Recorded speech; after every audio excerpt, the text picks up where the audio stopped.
under the chairmanship of the party leader, His Excellency Raila Amolo Odinga, to review the state of the nation, current developments in the party, and in particular the MOU with the UDA and support for the broad-based government. After frank and open deliberations, the committee adopted the following resolutions as the party's collective message to members and to the country. Number one, that the party supports the position that has been taken by party leader Honorable Raila Odinga to work with the Kenya Kwanza administration to stabilize the country and create an enabling environment for Kenyans to address their concerns through democratic and constitutional means. Number two, that in order to expedite the implementation of the 10-point agenda of the MOU, ODM will constitute a technical team to work with our UDA counterparts as part of the political infrastructure to assist with the implementation of the agreement. The committee has identified the absence of such a technical committee, which is actually contained in the MOU, as the missing link in the implementation of the MOU. Of great concern is the full implementation of the NADCO report, promotion and protection of the livelihoods of young people, the right to peaceful assembly and protest, the rule of law and constitutionalism, corruption and wastage of public resources. Thirdly, that while the party acknowledges the allocation of 415 billion to counties in the current financial year as an improvement on the previous disbursement, we will continue pushing for the raising of the allocation to a minimum 450 billion Kenya shillings or more, as had been proposed by party leader Raila Amolo Odinga. Fourthly, that the party continues to demand the implementation of the unbundling of all devolved functions and the requisite and constitutionally sanctioned resources to the counties. Number five, that the party supports calls for an intergenerational national conclave to deliberate on the issues affecting the nation with particular focus on youth agenda and agree on a way forward.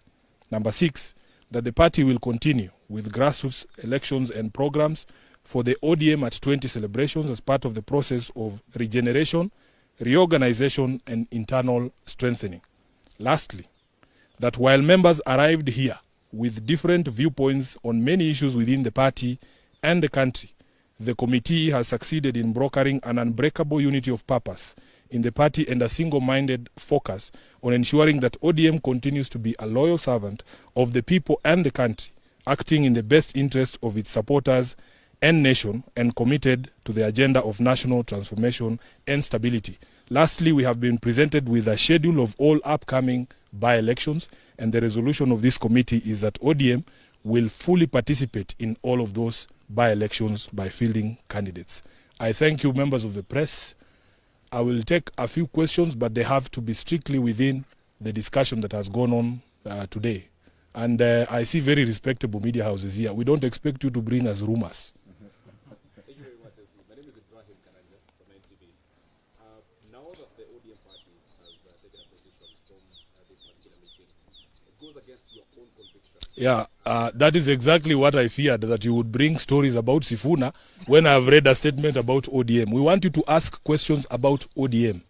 You are the Secretary General of ODM. Does this change your position? What is different? You will be required to speak the position of the party, which is against your own conviction. Now, the position of the party, as the party leader has ably explained before, is taken after organs or meetings of the organs of the party. And this is now the position of the party.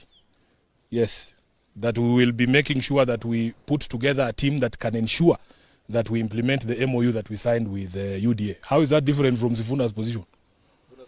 Let's have another question, please. Let's not do mushene. Yes?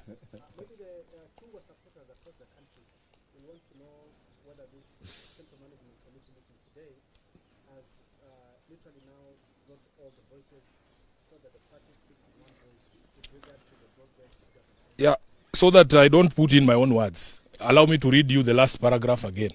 I think we have addressed that later. You should pay attention to these things.